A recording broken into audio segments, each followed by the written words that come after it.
What's up guys, here's Claudio from Visualmodo WordPress themes, and in today's video you're gonna learn how to limit the number or the amount of posts that appears on your RSS feed into a simple, fast and effective way. But before I can continue, please take a moment to hit the subscribe button, like this video and share this content with a friend of yours. You have no idea how much that helps us. After this, go to WordPress dashboard. How to access WordPress dashboard, this page right here.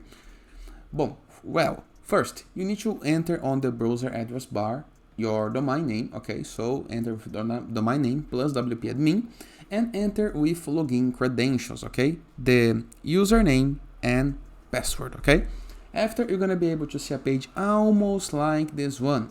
Review the left sidebar of menus, okay? Scroll down until you found an option called settings. Normally it's between tools, okay? It's under tools. So hover mouse over settings and hit the submenu reading, okay? Once on reading, we have a couple of options right here, but the one that I'm looking for is this one right here. Syndication feeds to show the most recent.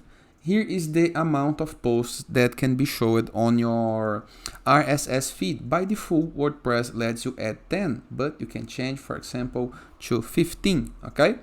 All you have to do is change this option, hit the Save Change button, clear up the cache in the case that you have cache on your site, okay? And you are good to go. Simple, easy, effective, and for free, without quotes. And it is. I hope you guys enjoyed this video. Feel free to use the comment section below in the case that you have any question. Don't forget to check out the visualmodo.com portfolio of amazing WordPress themes, and I'll see you guys tomorrow. All the best!